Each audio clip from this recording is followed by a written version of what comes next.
First விஷயம் என்னன்னா security உங்களுக்கு உங்கள் வீட்டில் குழந்தை வந்தாங்களா அப்படின்னு பார்த்து சொல்கிறதுக்கு செக்யூரிட்டி இருப்பார். அதுக்கப்புறம் சிசிடிவி எல்லா இடத்துலையுமே காமனாக இருக்கும். ஸோ உங்களுக்கு சில இடத்துல ஒய்ஃபையும் இருக்கும். நீங்களே வந்துட்டாங்களா வரலையான்னு அந்த சிசிடிவி அக்சஸ் பண்ணுற பர்மிஷன்ஸும் சில பேத்துக்கு தர்றாங்க. ஸோ அப்போ சிசிடிவி செக்யூரிட்டி இதெல்லாம் கேட்டட் கம்யூனிட்டியில் டாப் கிளாஸ். சரி, அந்த கேட்டட் கம்யூனிட்டியில் வசதிகள் அப்படின்னு பார்த்தீங்க அப்படின்னா ஜிம் இருக்கும், பார்க் இருக்கும், ஃபங்க்ஷன் ஹால்ஸ் இருக்கும், ஸோ லைப்ரரிஸ் இருக்கும். இந்த மாதிரி நிறைய விஷயம் உங்களுக்கு கேட்டட் கம்யூனிட்டியில் ஈஸியாக கிடைக்கும், அக்சஸும் பண்ணிக்க முடியும். அதுக்கப்புறம் வீடு மெயின்டெனன்ஸ் அப்படின்னு பார்த்தீங்கன்னா ஃப்ரண்ட் ஏரியாஸ் எல்லாத்தையுமே சரி, லான் ஏரியாஸ் எல்லாமே சரி கம்பல்சரி அங்கே மெயின்டெனன்ஸ் அப்படிங்கிறவங்க ஒருத்தவங்களை பிளேஸ் பண்ணியிருப்பாங்க.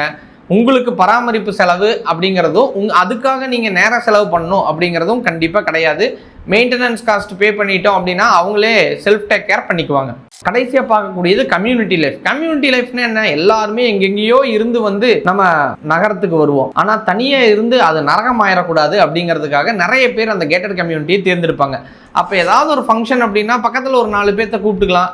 சரி, ஈவினிங் ஒரு ஃப்ளாட்டை சுற்றி வாக்கிங் வர்றோம் அந்த கம்யூனிட்டியை சுற்றி அப்படின்னு வரும்போது 4 பேர்த்துக்கு ஹாய் சொல்ல முடியும், பேச முடியும், ரிலாக்ஸ்டாக ஃபீல் பண்ண முடியும். ஸோ அதாவது எக்ஸ்பிரஸ் பண்ணணும் அப்படின்னாலும் பக்கத்தில் இருக்கிற ஒரு நல்ல ஃப்ரெண்ட்ஸ் அமைச்சுக்கிட்டு எக்ஸ்பிரஸ் பண்ண முடியும். ஸோ வெளியில் போயிட்டு வரணும் அப்படின்னாலும் நீங்கள் தாராளமாக ஸ்பெண்ட் பண்ணக்கூடியது கேட்டட் கம்யூனிட்டியில் கிடைக்கும். இந்த மாதிரி பல விஷயங்கள் உங்களுக்கு கேட்டட் கம்யூனிட்டியில் கிடைச்சிருக்கு.